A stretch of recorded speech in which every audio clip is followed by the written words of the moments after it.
Chapter 12, New York, New York. The first time I entered the Roxy was for my audition when I was shepherded through a stage door to the basement. The next time I entered through the main doors on West 50th Street to my new place of employment and was stunned by the grandiose architecture, multi-tiered balconies, and lavish interior. The Cathedral, as the Roxy was dubbed, seated nearly 6,000 ticket holders. With its cinemascope screen and multiple shifting stages, the Roxy combined motion pictures with vaudeville for entertainment. Beneath the palatial main floor, 5 additional floors included support facilities such as dressing and rehearsal rooms, dry cleaners, barbers, and hairdressers, an infirmary, a gymnasium, a dining room and cafeteria, a library, and even a menagerie for show animals. If I'd had a dog, I would have boarded it there.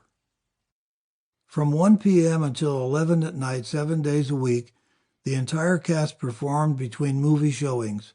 I played piano or conducted our 20-piece band for 4 shows a day. Many of the show segments featured the band and the Roxyettes, a precision dance company now known as the Rockettes. At first, the work was grueling. I rarely saw my apartment except to sleep, because I spent breaks learning music for each act. The small underground city served entertainers and theater staff, which made it easy for me to stay there 16 hours a day.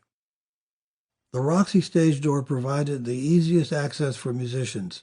Stairs led down to a huge room that served as a refuge for the band members between shows. Amenities such as lockers for our instruments, changing rooms, offices, bathrooms, and 2 poker tables offered musicians a habitat away from home. At each end of the room, payphone booths linked us to the outside. Many friendships, as well as a few battles, were forged over card games. No blood was shed. Occasionally, I'd sneak in a poker game with band members during the day and a hand of gin rummy with my boss at night. I got to know the musicians and their stories.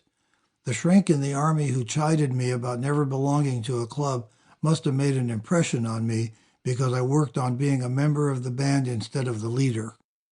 More seriously, I recalled the European Ice Show and wished I'd taken the opportunity to become a better conductor then, both musically and as a leader. Instead, I'd been arrogant and demanding. I thought I knew everything. I wanted to learn from that experience.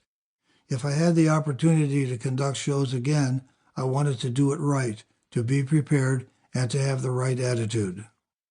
The opportunity came when Bob Boucher, the man who hired me, took an interest in me. Highly regarded by the musicians, he was an accomplished show conductor. He had a clear conducting style and knew every act's music cold.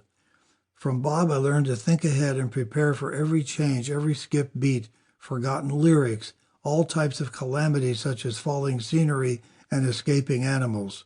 A consummate musician, he was a wonderful mentor. Bob made sure I learned more than the music for the shows. He taught me the importance of timing. I learned the jokes and how to bring the orchestra in without stepping on punchlines. The length of a pause was crucial to a comedian, and the audience's reaction could make or break a performance. I practiced tempos religiously and often used a metronome so there'd be no difference between Bob's conducting and mine. Just as it is with skaters, a dancer's tempos, the speed of the music is played, shouldn't vary much or the choreography won't work. Bob had a good relationship with all the entertainers. He was easygoing and avoided confrontation. Performers knew he was there to support them and serve the needs musically. I struggled to learn that lesson, especially with Count Carlo and Constance de Montiazzi. They had an act known as the Dancing Dolls.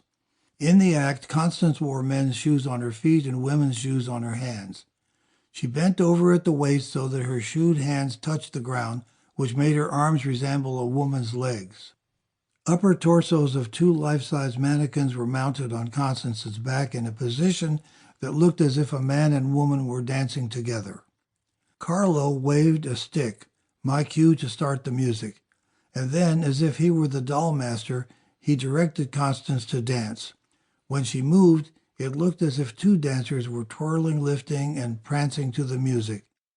Audiences were delighted and astonished at how brilliantly Constance performed. to keep listening to this audiobook. I've left you a link in the description so you can do it at no cost thanks to Audible's 30-day free trial.